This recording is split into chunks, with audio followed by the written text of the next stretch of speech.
पिछले एपिसोड में हमने अपने कुंवारी एमसी को दुष्ट ड्रैगन के पैर में अपने जीवन के लिए चिपके हुए छोड़ दिया था। मुझे पता है कि अब आप सभी उत्साहित हैं कि आगे क्या होने वाला है, इसलिए वापस बैठो और आराम करो। पुनर्कथन का आनंद लें। ड्रैगन जीव जो सबसे करीब है सृष्टिकर्ता के लिए, वे बहुत दुर्लभ और महान प्राणी हैं। मनुष्य जैसे निम्न प्राणी आसानी से उनके पास जाने की हिम्मत नहीं करते। सीन वर्ट ने सोचा कि ऐसे उच्च और शक्तिशाली प्राणी के सामने आने में सक्षम होना एक सम्मान की बात है, लेकिन उसने सवाल किया कि उसे बहुत ऊपर से क्यों उड़ना पड़ा। वह लोगों को नहीं देखना चाहता था। ये हारून के ऊपर से उड़ गया। उसने सायन का नाम चिल्लाया। महामहिम को विश्वास नहीं हुआ कि एक ड्रैगन प्रकट हुआ है, और उसके ऊपर उसने विलार से सवाल किया कि उसका बेटा एक ड्रैगन के ऊपर क्यों है। सम्राट अंदर है। घबराहट, लेकिन विलर वहीं खड़ा है। सम्राट ने उससे पूछा कि वह क्या कर रहा था, और यदि वह उसे नहीं बचाएगा तो सीन आंतरिक रूप से शापित था, क्योंकि वह जो कुछ करना चाहता था वह उसका खून पीना था। उसने पहले ऐसा होने की उम्मीद नहीं की थी। दुष्ट ड्रैगन प्रकट हुआ। उसने कुम से कहा कि उसे यह खाना है, लेकिन यादृच्छिक राक्षसों का झुंड सायन के सामने प्रकट हुआ, जो कि कैरम सायन के कब्जे में था। उसने कहा कि उसके पास बर्बाद करने के लिए कोई समय नहीं है। कोहरा तेजी से बढ़ गया। कोहरे का तूफान सक्रिय हो गया। इसने कई राक्षसों को एक साथ काट दिया। वह ठीक उसके सामने जमीन पर उतरा। ड्रैगन ने कहा कि ड्रैगन निश्चित रूप से पूरी तरह से विकसित नहीं है। ड्रैगन ने लेजर बीम छोड़ने के लिए अपना मुंह खोला। यह एक बड़ा हमला था, लेकिन उससे पहले जल्द से सब्सक्राइब करो। अब आगे। और इसने अपने रास्ते में जमीन को तोड़ दिया। कैनन ने ड्रैगन से कहा कि उसके चेहरे पर थूकना अशिष्टता थी। उनकी पहली मुलाकात में उन्होंने कहा कि यह उनकी तलवार को चेहरे पर ले जा सकता है। फिर उन्होंने ड्रैगन को सीधे उसकी आंख पर वार किया। कट से खून बहने लगा और इससे ड्रैगन क्रोधित हो गया। इसकी अचानक हरकत ने सी को उड़ा दिया और फिर उसने कैनन का पीछा किया, लेकिन इससे कैनन बस उसके कब्जे में आ गया।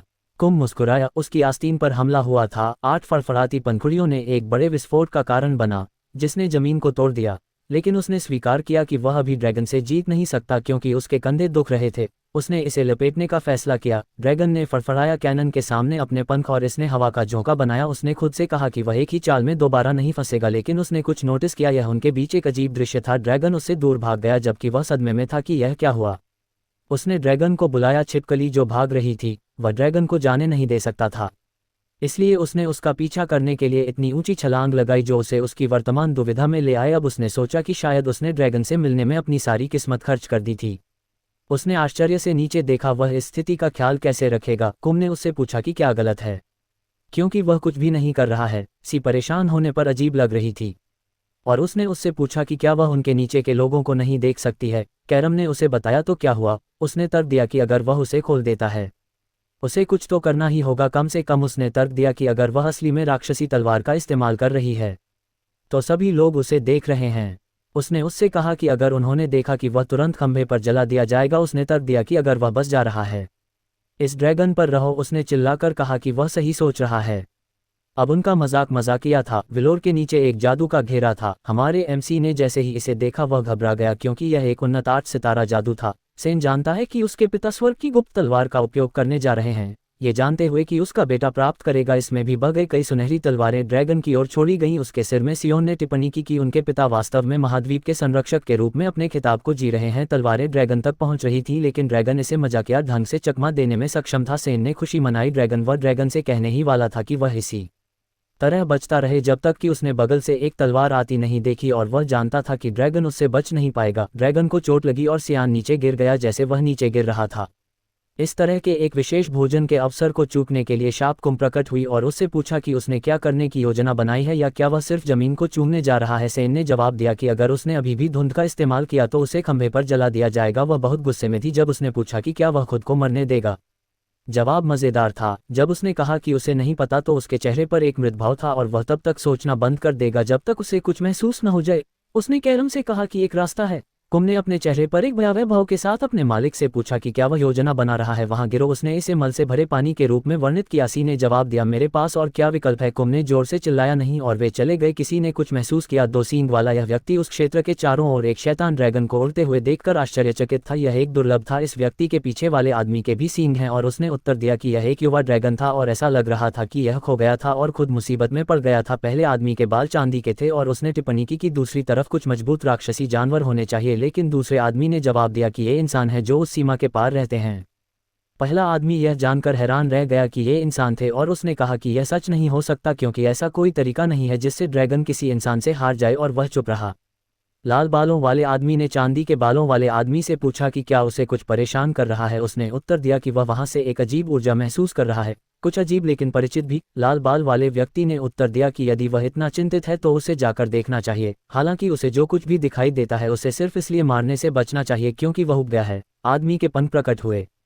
उसने लाल बाल वाले आदमी से कहा कि वह कोई परेशानी नहीं करेगा। लाल पानी दिखाई दिया, बुलबुले और कैनान उसमें से निकले। वह पानी से बाहर निकल आया। वह थका हुआ महसूस कर रहा था। वह कराह उठा। उसका चेहरा अच्छा नहीं लग रहा था, जबकि घृणा महसूस करते हुए उसने कहा, भाड़ में जाओ जीवन। उसने कैरम से पूछा कि क्या वह अभी भी जीवित है। कैरम परेशान थी। उसकी अभिव्यक्ति से पता चला कि वह स्पष्ट रूप से परेशान थी। उसने उससे कहा कि वह उससे बात न करे और वह ये तय करने की कोशिश कर रही है कि वह उसे कैसे मारने जा रही है। कैनान ने उससे कहा कि वे एक बार पहुंचने के बाद साफ हो जाएंगे। वापस आकर उसने उससे कहा कि वह गुस्सा न हो, जिसके कारण कुम ने पूछा कि क्या वह वापस जाने वाला है।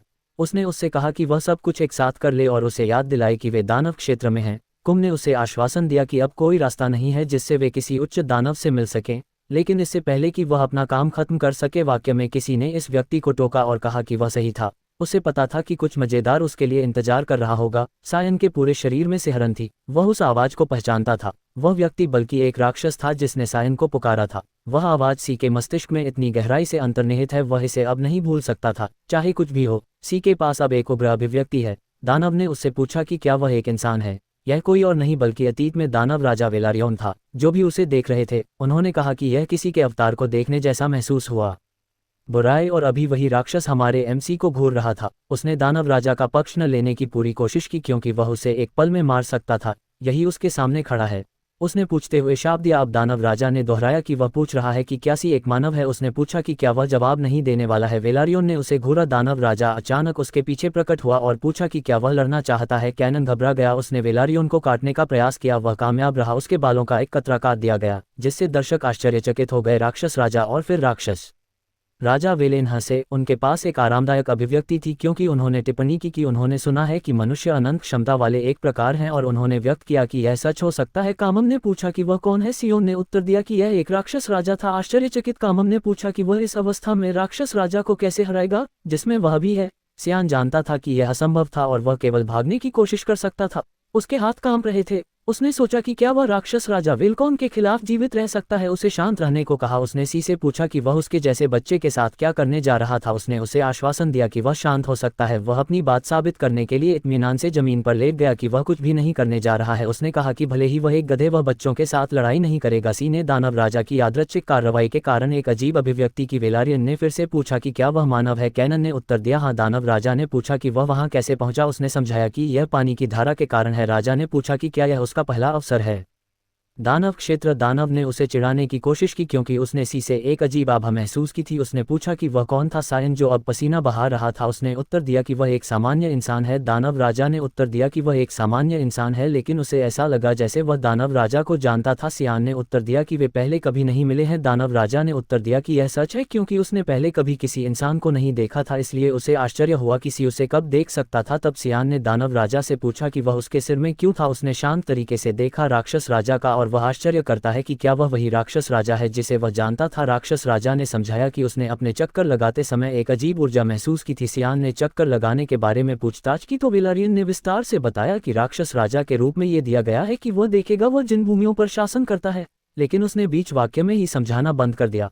वह बैठ गया और सी से पूछा कि उसने अभी क्या कहा। सेन ने उत्तर दिया कि वह समझा रहा था कि उसके लिए यह निर्धारित किया गया था कि वह उन भूमियों पर नजर रखेगा जिन पर वह राक्षस राजा के रूप में शासन करता है। और फिर वेलारियोन ने एक मजाकिया बात कही। जब उन्होंने कैनन से पूछा कि क्या वह हैरान नहीं है, तो उनका भाव बदल गया। कहा कि वह दानव राजा है। और जब सी पकड़ा गया तो दानव राजा को एहसास हुआ कि वह सही था। सी उसे कहीं से जानता था क्योंकि दुनिया में किस तरह का बच्चा उसकी तरह प्रतिक्रिया करेगा। वेलारियन ने यहाँ तक पूछा कि क्या माँ ने उसे यह कहकर कभी धमकी नहीं दी कि यदि वह अच्छा लड़का नहीं है तो दानव राजा उसे ले जाएगा। सियोन ने सोचा कि ऐसा कोई रास्ता नहीं है। वह वही देवोन राजा है जिसे वह जानता था। उसने मान लिया था कि यदि चीजें उसके अतीत की तरह होती हैं तो दानव आक्रमण जल्द ही शुरू हो जाना चाहिए, लेकिन उसने देखा कि दानव उसके सामने जो राजा है वह ऐसा नहीं लगता जो ऐसा करेगा। इसलिए सायन ने सोचना शुरू कर दिया कि अगर यह वेलारियन का असली स्वरूप है तो उसे बदलने के लिए किसने प्रेरित किया। उसने वेलारियन से पूछा कि अगर वह वास्तव में एक राक्षस राजा है तो वह क्या हासिल करना चाहता है। दानव राजा ने मुस्कुराते हुए टिप्पणी की कि सीन के लिए एक राक्षस से ऐसा सवाल पूछना काफी साहपूर्ण है,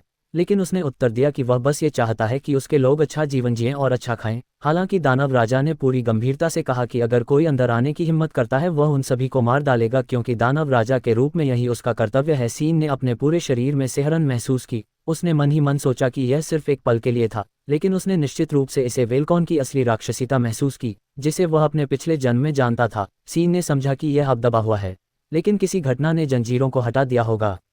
दानव राजा के उस तरफ वह खुद जानता था कि उस घटना को होने से रोकने की जरूरत है। उसने दानव राजा से पूछा कि क्या वह उसके साथ एक सौदा करना चाहता है। उसने वेलोन को बताया कि उसके साथ जल्द ही कुछ ऐसा होगा जो उन लोगों को खतरे में डाल देगा जो उसके साथ हैं। नियम वेलकॉन ने पूछा कि वह किस बारे में बात कर रहा था, क्योंकि सेन कोई मतलब नहीं बना रहा है। सेन ने समझाया कि वह सटीक घटना नहीं जानता है, लेकिन वह निश्चित है कि यह घटना मनुष्यों और राक्षसों के बीच एक महान युद्ध को गति प्रदान करेगी। दानव राजा अब उठ गया है। उत्तेजित होकर उसने पूछा कि क्या सेओन का मतलब है कि वह दानव राजा भविष्य में उनकी भूमि लेना चाहेगा। सेओन ने उत्तर दिया कि यह बिल्कुल इसलिए है कि वह एक गंभीर अभिव्यक्ति के साथ बातचीत करना चाहता है। कैनान ने वेलारियन से कहा कि उसे उससे वादा करना चाहिए कि वह कोई लड़ाई शुरू नहीं करेगा, युद्ध चाहे कुछ भी हो जाए। दानव राजा ने सी से कहा कि वह कोई मतलब नहीं बना रहा है, लेकिन वह इस बात पर सहमत हुआ कि वह युद्ध शुरू नहीं करेगा। उसने पूछा कि सी उसे बदले में क्या देगा। सी ने जवाब दिया, मैं आपकी मदद करूंगा। सेओन ने कसम खाई कि चाहे दानव राजा के साथ कुछ भी हो जाए वह अपनी पूरी कोशिश करेगा उसकी मदद करो। दानव राजा उसके ऊपर मंडरा रहा था, लेकिन वह पीछे नहीं हटा। इसके बजाय उसने उसकी नज़र से मुलाकात की। वेलोन ने कहा कि सायन को कुछ पता था। हमारा एमसी थोड़ा डरा हुआ था। दानव राजा की हल्की हंसी थी क्योंकि उसने बच्चे का नाम पूछा था। उसने फिर खुद को कनान के रूप में पेश किया। तब दानव राजा ने सियानवर्त से वादा किया कि दानव क्षेत्र के मालिक के रूप में वह मानव भूमि पर आक्रमण नहीं करेगा, चाहे कुछ भी हो जाए। वेलकैरन के पंख दिखाई दिए थे, वह आकाश में उड़ गया, लेकिन जाने से पहले उसने कैनन को अपनी जिम्मेदारी लेने की याद दिलाई। वादा भी आखिरकार एक सौदा है। सायन ने उसकी नज़र से मुलाकात की और सिर हिलाया। दानव राजा ने घोषणा की कि उनका सौदा सील कर दिया गया था। दानव राजा के साथ सौदा होने के बाद सायन को शूरवीरों ने तट पर पाया। उन्होंने कहा कि यह एक चमत्कार था। निरीक्षण दल उसे सुविधाजनक रूप से झूठ बोलते हुए पाया वहां, और वह वापस आने में सक्षम था। फिर उसने उपनाम अर्जित किया, वह लड़का जो शैतान ड्रैगन से बच गया। वे वास की सीमाओं में एक अभय में लौट आए, जिसका उपयोग कुछ समय के लिए एक सैन्य अस्पताल के रूप में किया जा रहा था। राजकुमारी इरिन को उसके द्वारा माफी मांगी गई थी पक्ष, और उसने उससे कहा कि वह वही दोहराएगी जो उसने उसके सिर में कहा था। सी ने सोचा कि सब कुछ हल हो गया था। राजकुमारी एन शर्मा रही थी जब उसने उससे एक सवाल पूछा, और उसका सवाल था, क्या तुम मेरी हो जाओगी। संगीत वह कथन इसलिए वह इसकी पुष्टि करना चाहती थी। एक बार फिर उसने हाँ में उत्तर दिया और उसे निराश न होने के लिए कहा, लेकिन राजकुमारी इरिन शर्मा गई और वह समझ गई कि उसे बस इतना सुधार करना था कि वह उसे स्वीकार करे। उसने उसकी ओर उंगली उठाई और उसे इंतजार करने और देखने के लिए कहा, क्योंकि वह नहीं जानती, लेकिन जब वह इतनी शक्तिशाली हो जाएगी कि वह उसे अनदेखा नहीं कर पाएगा। कैनन ने उससे कहा कि वह उसके लिए उत्सुक है। उसके दिमाग में उसने देखा कि वह कितनी जल्दी खुश हो गई। जाने से पहले उसके पास कहने के लिए एक और बात थी। जब उसने उसे जीवित रहने के लिए धन्यवाद दिया तो वह शर्मा गया। कुछ दिनों बाद इस कमीने के चेहरे पर एक मृत भाव था। जंगल के पीछे के कैंप के बाहरी इलाके में एक आदमी इधर उधर देख रहा है। वह चुपचाप हंस रहा था क्योंकि उसने एक बॉक्स पकड़ रखा था। बॉक्स चमक रहा था और उसने कहा कि अब ज्यादा कुछ नहीं बचा है। और फिर इस आदमी ने किसी को ये कहते हुए सुना, तो यह आप ही हैं रेनॉल्ड क्रिम्सन। रेनॉल्ड का शरीर हिल नहीं सकता क्योंकि ऐसा लगता है जैसे उसे अदृश्य जंजीरों से बांध दिया गया है। उस व्यक्ति के पास एक अशुभ आभा थी और वह उसके पास आया। रेनॉल्ड ने जो पकड़ा था वह एक छोटा आयाम बॉक्स था। इस व्यक्ति ने टिप्पणी की कि यह व्यावसायीकरण है जो अभी तक नहीं हुआ है। यह एक कलाकृति है जो एक आयामी क्षेत्र से प्रभावित है और अनंत स्टोन भंडारण की अनुमति देने के लिए पर्याप्त मन। ये गर्म राज्यों के जादूगर संघ की उत्कृष्ट कृति थी। व्यक्ति ने पूछा कि क्या उसे सही मिला। यह व्यक्ति पूरे साल रेनॉल्ड पर नजर रख रहा था क्योंकि उसे लगा कि साम्राज्य के भीतर कोई व्यक्ति उन्हें तस्करी कर रहा था। अब इस व्यक्ति को तस्करी की प्रक्रिया का पता चल गया है। उसने बॉक्स ले लिया। उसने पहचान लिया कि वह व्यक्ति रेनॉल्ड क्रिम्सन सेवनस्टार मेज नाइट है जो कि गर्म किंगडम से है। रेनॉल्ड उस व्यक्ति को उससे पहले से जानता था। वह कैनान वर्ड था। कैनन से पूछा कि वह वहां क्यों था। सी ने कंटेनर को खाली कर दिया। उसमें राक्षस के शरीर के अंग थे। सैन ने रेनॉल्ड को बताया कि वह मानता है कि उसने राक्षस के शवों का खून निकाला और उन्हें आपूर्ति गाड़ियों में लाया जिन्हें सीमा पार करने की अनुमति है, और उसने ये भी माना कि वहां एक है जासूस जिसने आपूर्ति विभाग में रेनॉल्ड की मदद की थी। उसने भी पूछा कि सायन किस बारे में बात कर रहा था। तब उसने घोषणा की कि वह कुछ नहीं जानता। सी ने उससे कहा कि उसे मूर्ख बनने की जरूरत नहीं है। सी जानता था कि खून पहले से ही काले रंग पर बेचा जा रहा था बाजार में। उसने मान लिया कि एलिस उस आदमी के माध्यम से नरक का खून पाने में सक्षम थी। वह सोचने लगा कि किसने उन्हें धोखा दिया, लेकिन किसी भी तरह से वह रेनॉल्ड को अपने दिमाग में रहने की अनुमति नहीं दे सकता था। रेनॉल्ड को पता नहीं है कि सियान उसे कैसे पकड़ने में सक्षम था, लेकिन अब वह थोड़ा हिल सकता है, इसलिए उसने अपने हाथ पर जादू का इस्तेमाल किया। रेनॉल्ड ने सांस की आग का इस्तेमाल किया और सी को मरने के लिए कहा। उसने कैनन से कहा कि गार्ड को नीचे जाने देने का परिणाम मौत है, और रेनॉल्ड ने एक बड़ी लौ जारी की। उसने कहा कि उसे लगा कि वह मर चुका है और अब वह पुष्टि करने में सक्षम था कि सियान के बारे में अफवाहें सच थीं। उसने अपनी लपटों को उस क्षेत्र को निगलते हुए देखा जहां पहले सियान खड़ा था। रेनॉल्ड्स ने आह भरी और शिकायत की कि उसने आयाम बॉक्स खो दिया है। उसने कभी उम्मीद नहीं की थी कि ट्रांसपोर्ट के बीच में इस तरह की चीज घटित होगी। अचानक उसका हाथ कट गया, ये खून का फव्वारा बन गया और वह एक काले कोहरे को देखकर हैरान था। सेने उसके सामने खड़ा था। रेनॉल्ड ने सोचा कि यह चूक गया था। सेन ने उसकी गर्दन पकड़ ली और उसने उसे चुनने के लिए कहा। उसका पहला विकल्प था सेने को तस्करी के रास्ते और जासूस के बारे में बताना और फिर एक आरामदायक मौत मरना, या अगर वह कुछ घंटों बाद वास पश्चिमी सीमा ट्रेडिंग पोस्ट पर लोग बड़े बक्से ले जाने में व्यस्त थे। दो आदमी खुशी से बक्से की सामग्री को देख रहे थे। वे खुश थे कि वे ऐसा कर पाएंगे। इस बार थोड़ा और लेने के लिए दूसरे आदमी ने दूसरा बॉक्स खोला, जबकि वह सोच रहा था कि इसमें कितना पैसा है, लेकिन दोनों आदमी आश्चर्यचकित थे। उन्होंने पहचान लिया कि बॉक्स के अंदर रेनॉल्ड का सिर है। वे आश्चर्यचकित थे कि यह किसने किया। एक आदमी एक बागे घड़ी में व्यस्त क्षेत्र, ये कैनन था, और कैरम पूछा कि क्या वह कुछ भी करने के लिए नहीं जा रहा है। उन लोगों के बारे में उन्होंने जवाब दिया कि वह उन्हें छोड़ देंगे क्योंकि उन्होंने मान लिया था कि चेतावनी पर्याप्त थी। गेम किंगडम के साथ सितारा जादूगर नाइट रेनॉल्ड क्रिम्सन वह यूसुफ साम्राज्य की पीठ के पीछे सामने की पंक्तियों से राक्षसी जानवरों के खून की तस्करी कर रहा है। रेनॉल्ड ने जो सामान तस्करी किया था वह ले जाया गया था। गरम किंगडम्स मैज एसोसिएशन। गरम किंगडम्स मैज एसोसिएशन एक ऐसा स्थान है जहां जादू के प्रति जुनूनी सभी जादूगर इकट्ठा होते हैं। वे जादू की उत्पत्ति और आधार के साथ साथ नए जादू बनाने की कला का अध्ययन करते हैं। वे एक ऐसा संघ है जो सीमाओं को पार करने की आकांक्षा रखता है। मानवता के वर्तमान में वे आयाम बॉक्स की तरह उपयोगी कलाकृतियां बना रहे हैं, लेकिन भविष्य में वे राक्षसी जानवरों के खून के साथ सभी प्रकार की पागल चीजें करेंगे। और सेयन को पता था कि उसे इसे रोकने की जरूरत है। कैरम ने उसे बताया कि उसने सोचा था कि वह केवल योजना बना रहा है खुद के लिए जीने के लिए, लेकिन वह उलझन में थी क्योंकि उसने एक निस्वार्थ कार्य किया था। उसने जवाब दिया कि वह सिर्फ राक्षसी जानवर के खून का उपयोग करने वाले अधिक लोगों को पसंद नहीं करता है। इस बीच यूसुफ साम्राज्य के एक निवास पर एशेल ने खिड़की से बाहर देखा। उसे एक रिपोर्ट मिली कि सायन वर्ट अपने पिता के साथ अग्रिम पंक्ति में गया। उसके बिस्तर पर एक नग्न महिला ने नाम सुना और पहचान लिया कि यह हैश का सौतेला भाई था। एशेल ने टिप्पणी की कि सायन उसकी नसों पर चढ़ रहा है, इसलिए उसने उसे देखने का फैसला किया। फिर दृश्य उस ओर चला गया जहां ये थे। दो सामान एक तरफ रख दिए गए थे। एमिली ने अंततः अग्रिम पंक्ति से बाहर आने का जश्न मनाया। अब वह उत्साहित थी। उसने यहाँ तक कहा कि अकादमी उस उदास जगह के लिए अतुलनीय होगी, जबकि सैन ने कहा कि यह मेरे लिए नरक की शुरुआत है, अकादमी नहीं है। एमिली जिस तरह के स्थान की अपेक्षा कर रही है, वास्तव में यह एक ऐसा स्थान है जो राजनीति और षड्यंत्रों से भरा हुआ है। ईर्ष्या और जलन इस स्थान पर हावी है और शिक्षा की तुलना में नेटवर्किंग को प्राथमिकता दी जाती है। एमिली ने उत्साहपूर्वक व्यक्त किया कि उसने सुना है कि यहाँ बहुत सारे सुंदर प्रशिक्षक हैं। वह सोच रही थी कि क्या रोमांस आखिरकार आ रहा है। उसके जीवन ने सी को आश्चर्यचकित कर दिया कि क्या वह वास्तव में उसके कारण अकादमी में आ रही है। कुछ घंटों बाद सी का सामान गाड़ी से बाहर लाया गया। वह चारों ओर चला गया। फिर उसने जोर से हॉर्न की आवाज़ सुनी। यह डरावना था। वह हमारे एमसी सेन को देखकर काम गया बस करने वाला था उसका अभिवादन करें, लेकिन क्रैन जल्दी से भाग गया। उस हारने वाले को उनकी अंतिम लड़ाई से पीटीएसडी हो गया था। कामम ने पूछा कि वह मूर्ख कौन था। कैनान ने उत्तर दिया कि वह क्रैन उसका सौतेला भाई था और उसे उस पर ध्यान नहीं देना चाहिए। कुम ने टिप्पणी की कि सेन अपने परिवार के सदस्यों के विपरीत है।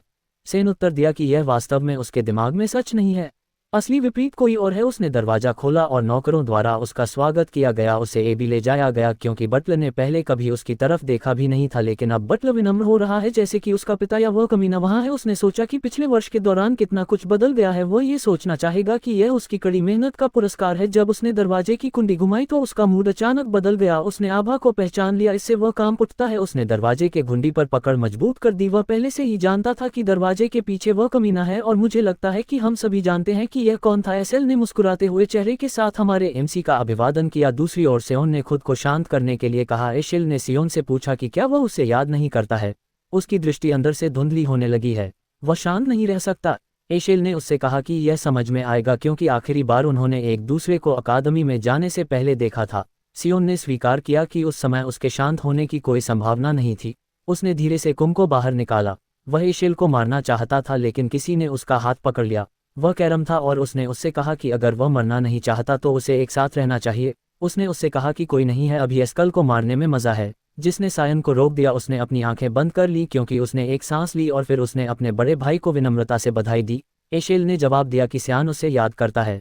सियोन ने जवाब दिया कि वह अपने बड़े भाई के चेहरे को नहीं भूल सकता। उसने अपना सिर थपथपाया क्योंकि वह उसने कहा कि इससे उसे खुशी हुई। उसने कहा कि उसे चिंता थी कि सी उसे भूल गई होगी और अब वह खुश है कि सी ने उसे नहीं बुलाया। शेल ने कहा कि उसने सुना है कि सी की तलवारबाजी में सुधार हुआ है और उसने कहा कि सी जल्द ही पिता की मदद करने में सक्षम हो जाएगा, लेकिन उसने खुद को इस हारे हुए को सुधार लिया। सी से कहा कि वह युद्ध के मैदान में उसकी मदद करेगा। सी ने जानलेवा इरादे से जवाब दिया कि वह इसके लिए उत्सुक है। एशेल ने उसे देखा तो उसने जवाब दिया कि वह खुश है। उसने स्वीकार किया कि वह वहां सिर्फ अपने सिर में सेम को देखने के लिए आया था। कैनान जानता था कि एशेल है वह ऐसा आदमी है जो उन लोगों पर एक नज़र भी नहीं डालता जिन्हें वह बेकार समझता है, इसलिए ये जानना कि एशले किसी कारण से वहां है सियोन को शांत करने में मदद कर रहा है। सेन ने एक नाटक किया और अपने भाई से कहा कि वह भी उसे याद करता है। इस बीच एमिली शिकायत कर रही है कि सेन नहीं करता है, उसके पास कोई सामान भी नहीं था और उसने उसका सामान उठाने में भी उसकी मदद नहीं की। वह थोड़ी देर आराम करने के लिए एक दरवाजे के सामने रुकी और जब उसने दरवाजा खोला तो वह तुरंत युवा मास्टर पर उसे छोड़ने के लिए चिल्लाने लगी, लेकिन वह ये देखकर आश्चर्यचकित थी कि मास्टर ने उसे छोड़ दिया है।